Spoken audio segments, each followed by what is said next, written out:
हम चाहते हैं कि जितने भी घुसपैठिए हैं उनकी कम से कम जांच तो हो, पता तो चले इस देश में कितने घुसपैठिए हैं। जब भी जनसंख्या नियंत्रण कानून की हम बात करने गए, उन्होंने कहा कि देश का जो मुसलमान है वो जनसंख्या नहीं बढ़ा रहा है। लोग कहते थे कि जनसंख्या बढ़ा रहे, पश्चिम बंगाल से आए हुए, बांग्लादेश से आए हुए जो मुसलमान है वो रोहिंग्या हैं, वो बांग्लादेशी, वो घुसपैठिए, बार बार घुसपैठिए घुसपैठिए। बिहार चुनाव में घुसपैठिए नहीं था, ये घुसपैठिए का विचार जब जब जनसंख्या नियंत्रण कानून की बात आई, 2014 से मैंने जनसंख्या नियंत्रण कानून पर काम करना शुरू किया। जब भी सरकार पर दबाव बना या किसी के लिए हमने विचार स्पष्ट रूप से रखा, तब तब कहा गया कि देश का मुसलमान जनसंख्या नहीं बढ़ रहा है, ये रोहिंग्या, बांग्लादेशी और घुसपैठियों ने आके जनसंख्या बढ़ाई है। अब हम उन्हीं की तो जांच कर रहे हैं, सरकार भी उन्हीं की जांच कर रही है, संवैधानिक रूप से कर रही है। डिटेंशन सेंटर बनाकर उनको एक जगह रखा जा रहा है और उनमें रखकर उनकी स्पष्ट रूप से जांच इसलिए कराई जा रही है ताकि कल को कोई संविधान की दुहाई देकर यह बताने का प्रयास न करे कि जी संविधान के तहत उनको भी अभिव्यक्ति की आज़ादी के तौर पे उनको भी संवैधानिक रूप से अधिकार था कि उनको पता चलना चाहिए कानून के अधिकार। कई लोग ये भी कह रहे हैं ना कि भाई ह्यूमन राइट्स होता है इस देश में, इस पूरे दुनिया में ह्यूमन राइट्स के तहत उनको रहने दिया जाए देश में, उनको शिक्षा का, खाने पीने का अधिकार मिलना चाहिए बांग्लादेश। ऐसा है, आप मुझे बता दीजिए, बहन बेटी की हत्या करने वाले, गौ माता की हत्या करने वाले, इस देश की हिंदू समाज की संपत्ति को कब्जा करने वाले लोगों को कौन सा अधिकार दिया गया है? आप ये मुझे बताइए। देश पर गैर कानूनी तरीके से आकर यहाँ की जमीन पर कब्जा करेंगे, तोड़ फोड़ करेंगे, वंदे मातरम तोड़ेंगे, रेल की दो पटरियां पलट देंगे, उनकी जांच न करें? अगर उनकी जांच करना गलत है तो फिर तो गड़बड़ है, फिर तो इसका मतलब आतंकवादियों, जो लोग इसका विरोध कर रहे हैं एसआईआर का, वो सारे के सारे आतंकवादियों के समर्थक हैं। स्पष्ट रूप से बता दीजिए। तो सारी विपक्ष की पार्टियां आतंकवादी समर्थन कह रहा हूं, जो व्यक्ति एसआईआर का विरोध कर रहा है, मैं कह ही नहीं रहा, मैं तो विपक्ष पार्टी की कह ही नहीं रहा। इसमें गलती कहाँ है? अगर आपसे नाम पूछा जा रहा है, आपका आधार कार्ड देखा जा रहा है, आपके बाप का नाम, आपका नंबर चेक किया जा रहा है, तो इसमें गलती है ही कहाँ?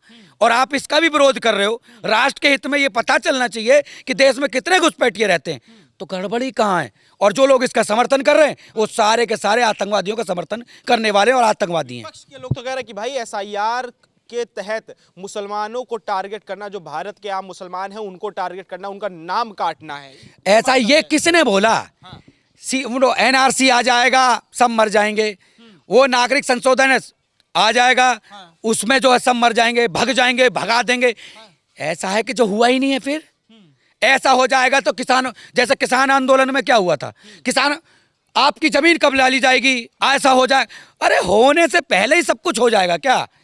ऐसा डर बताकर, ये डर बता के नहीं, एक योजना के अंतर्गत माहौल बनाकर उन राष्ट्रवादी विचारधाराओं को दबाने का प्रयास किया जाता है और सेकुलरिज्मवादी हिंदू उनका समर्थन करता हुआ जाता है, इसलिए वो लोग जीत जाते हैं। अगर अपने जो कट्टरवादी विचारधारा के 2-4-5% हिंदू हैं, अगर उनमें सेकुलरिज्मवादी जो 45% हिंदू हैं, अगर वो भी अपना समर्थन दे दे तो इनका इलाज अगले ही दिन हो जाए।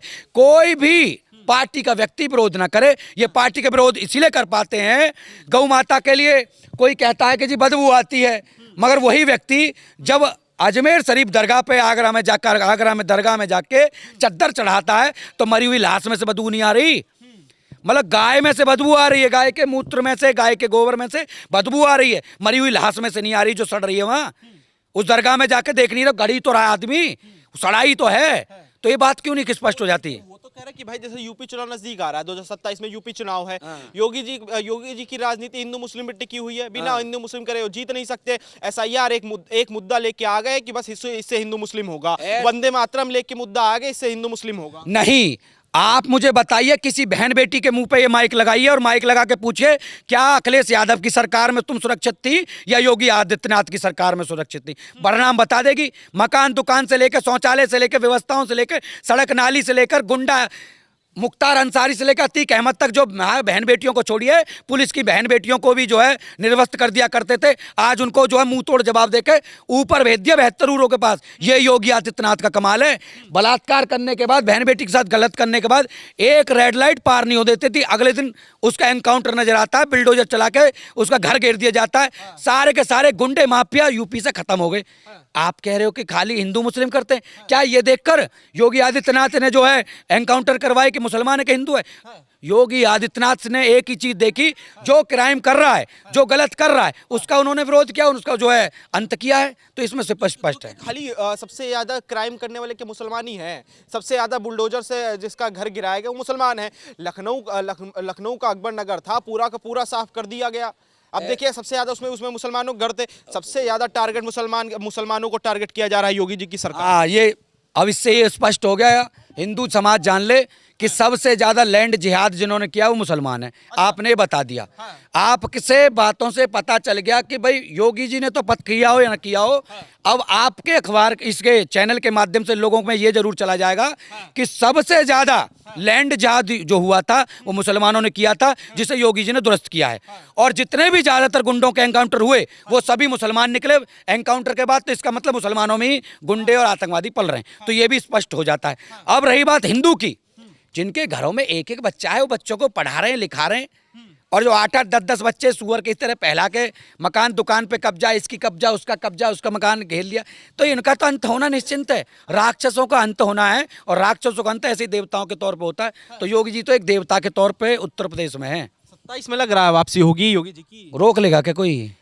कोई अखिलेश यादव का सपना है जैसे अयोध्या में हराया वैसे यूपी में इस बार हराएंगे। तो बता दूं, अखिलेश यादव जी बिसरख में आए थे, कुछ उनके लोग व्यक्तिगत बात कर रहे थे, उस बातों में उन्होंने ये भी कह दिया बिसरख के लोगों में ही कि भैया जब तक योगी आदित्यनाथ 27 में यहाँ, जब तक यूपी में है, मेरा तो चांस नहीं है, इनको जो है दिल्ली भेजो, तभी मैं उत्तर प्रदेश में जो है जीत सकता हूँ। ये अखिलेश यादव जी ने, कुछ अपने ही उनके ही जो लोग थे उन्होंने ही मुझे बताया।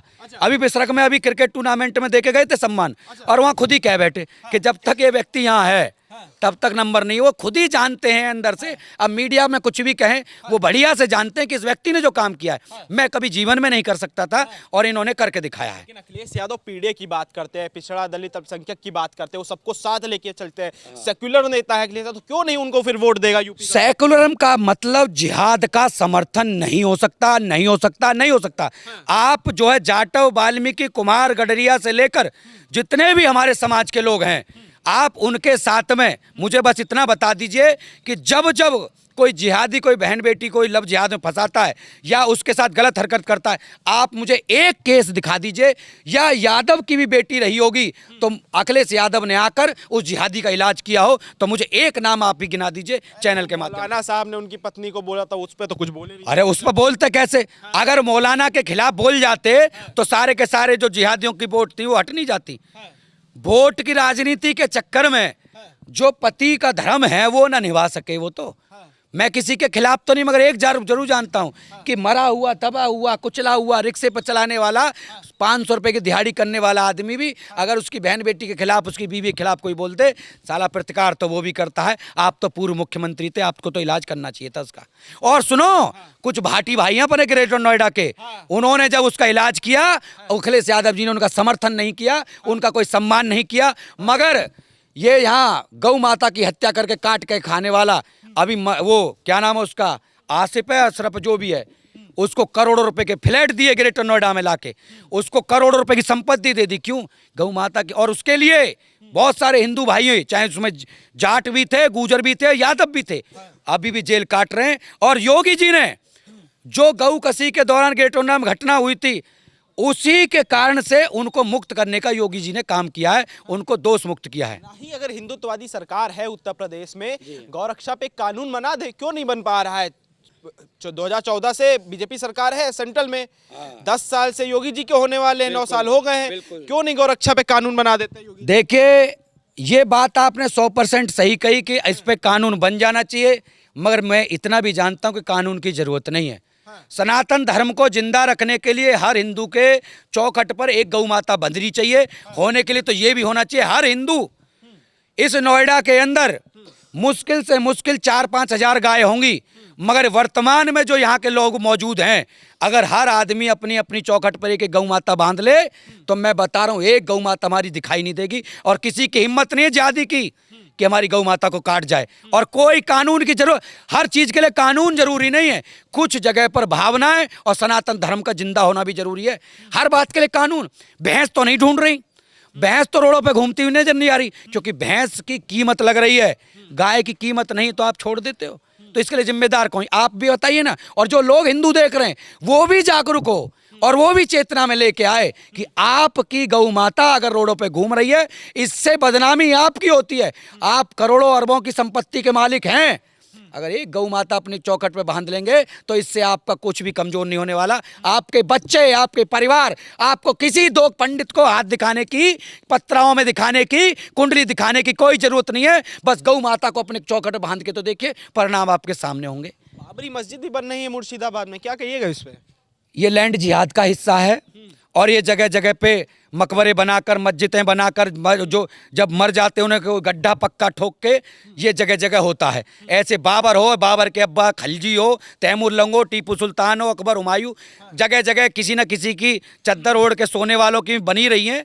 अब मजार बनो या मस्जिद बनो, है तो सब आतंकवादियों का अड्डा। सुप्रीम कोर्ट ने इजाजत दी है इस मस्जिद की, हाई कोर्ट ने इजाजत दी है इस मस्जिद की। हाई कोर्ट ने वहीं पश्चिम बंगाल में इजाजत दी है और पश्चिम बंगाल की मुख्यमंत्री ममता बनर्जी है और वो जो वहाँ का जो जज है उसको भली भांति पता है मुझे पश्चिम बंगाल में रहना है तो टीएमसी के गुंडों से डर के रहना पड़ेगा, क्योंकि वहाँ कानून व्यवस्था, लॉ एंड ऑर्डर इतना खराब है। क्योंकि मैं पश्चिम बंगाल में गया हूँ, वहाँ पे पत्रकार महोदय, अगर मैं ऐसा ही बोल रहा होता तो अब तक मेरे और यहाँ सभा में बैठे हुए लोगों पर बम फोड़ दिया गया होता और अब तक ये सभा क्या, यहाँ के 100 पर लोग भग गए होते।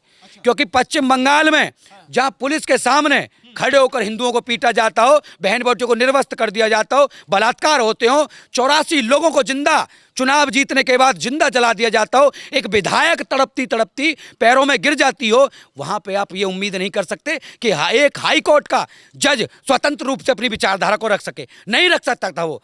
ममता बनर्जी ने कहा कि हमने टीएमसी के उस विधायक को निलंबित कर दिया है, मगर आप मुझे बता दीजिए, पुलिस तो ममता बनर्जी की थी, पुलिस ने तो सुरक्षा दी। आज योगी जी चाह लें, किसी के बाप में भी दम नहीं कि अपने घर में से निकलकर एक पैर भी बाहर निकाल दे, क्योंकि मुख्यमंत्री योगी आदित्यनाथ की पुलिस आज अच्छे अच्छों का एनकाउंटर करती है, ठोक देती है घर में जाके। लोग तो ये भी कह रहे हैं कि भाई जो हुमायूं कबीर है, जो बाबरी की नींव रखी, जिसने, जो विधायक है, वो भाजपा की बी टीम है। जो साला उल्टे सीधे काम करेगा, लोग बस एक ही शब्द जानते, भाजपा की बी टीम। और सेकुलरवादी हिंदू तुरंत कहेगा कि हाँ जी ऐसा ही होगा। ऐसे कैसे? ये क्या है कि हमेशा ऐसा ही होता रहा है, हिंदू इसी में उलझा रहता है। दूसरे आदमी लगे, अभी वो मौलाना मदनी जो है वो 2017-18 से अपनी एक स्काउट करके एक सेना बना रहा है। उसने कहा था 2037 तक मैं 1 करोड़ लोगों लड़ाका तैयार करूंगा, उस पर हिंदुओं का नाम ही नहीं है, उसका ध्यान ही नहीं है। उसको लगता है हम यहाँ आपस में ये रोजगी, कपड़ा, मकान और सड़क नाली बनवाने में लगे हैं, वो 1 करोड़ लड़ाका तैयार कर रहा है। उनके लोग गोलियां बनाते हैं, उनके लोग हथियार बनाते हैं, उनके लोग AK-47 जो है उपलब्ध कराते। कट्टा बादू तो छोड़ ही दीजिए, वहाँ पे एक से एक बड़ा हथियार वेपन्स उनके पास है। और हम लोग आपस में लड़ रहे हैं कि हम जाट हैं, कि हम गुजर हैं, कि यादव हैं, कि बड़ी हैं, हम खटीक सैनी, इसी में लग रहे हैं। ये किसकी दिक्कत है? ये दिक्कत हमारी है, हमें उलझाया ना जाए। कुछ 4 मुट्ठी पर लोग काम करने के लिए बढ़ाते हैं कदम कि जिहादियों का इलाज करेंगे, उनको बता दिया जाता है कि आपके घर के पीछे भी अकेले हैं, आपकी माँ का क्या होगा, आपकी बहन का क्या होगा, आपके परिवार का। मेरी बहन से जाके कोई कह देता है भाई तुम्हारा वापस नहीं आएगा, या तो उसको बिठा लो। ऐसी स्थिति है, ऐसी स्थिति। और ये डराने वाला कोई और नहीं है, बगल में बैठा हुआ हिंदू ही है। जो व्यक्ति काम कर रहा है उसको कहेंगे अरे भाई साहब इसका साथ मत दीजिए, ये तो खुद तो मरेगा, तुम्हें और मरवाएगा। अरे तुम कोई अमर बूटी पी के आए हो क्या? परमानेंट जिंदा रहोगे क्या? नहीं रहोगे, नहीं रहोगे भाई।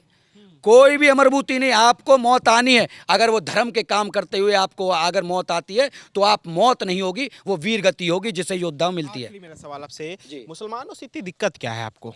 मुझे तो दिक्कत ही नहीं है, मुझे तो दिक्कत ही इस्लाम से, उस सोच से है जो कुरान में लिखी है कि हर काफिर जब तक खत्म ना हो जाए तब तक कत्लेआम जारी रहे। लेकिन इस्लाम, लोग कहते हैं कि इस्लाम तो प्रेम और मोहब्बत का मजहब है। मोहम्मद साहब ने प्रेम की बात की, भाईचारे की बात की, गंगा जमनी तहजीब की बात की है। इतना प्रेम है कि बाप भी कर लेता है, बेटा भी कर लेता है, और बेटे का बेटा भी कर लेता है, वो सबसे कर लेता है। एक ही कर लेते हैं, एक सब प्रेम। एक महिला से सारे बाप, अब्बू जान, फाला जान, फला सब एक से ही कर लेते हैं, इतना प्रेम है। ये है इस्लाम। क्या बकवास है। अरे हम माता सीता के वंशज होके, हम माँ भगवती के वंशज होके, हम कहते हैं ना भाभी में भी बहन देखते हैं, माँ देखते हैं, और यहाँ अपनी माँ में भी बीवी देखते हैं, बेगम देखते हैं। ये प्रेम है। अरे जीवों की हत्या प्रेम है, कत्लेआम करना प्रेम है। आपके धर्म को कोई मांग नहीं रहा, आप उसकी हत्या कर दो, ये प्रेम है। प्रेम की परिभाषा क्या है? आप जैसे स्वतंत्र हैं आप जीजिए, हमें कोई परवाह आपसे दिक्कत नहीं है, मगर मेरे भी आप क्या कह रहे हो? अल्लाह ही सब कुछ है, अल्लाह के अलावा कोई भी व्यक्ति पूजने योग्य नहीं है। क्यों भाई? हमारा सनातन धर्म देखिए, प्राणियों में सद्भावना हो, विश्व का कल्याण हो, ऐसा सिर्फ सनातन धर्म कहता है। क्रिश्चियन कह रहे हैं कि जीसस ही सब कुछ है, इस्लाम कह रहा है कि अल्लाह ही सब कुछ है। प्रेम तो सनातन धर्म में है।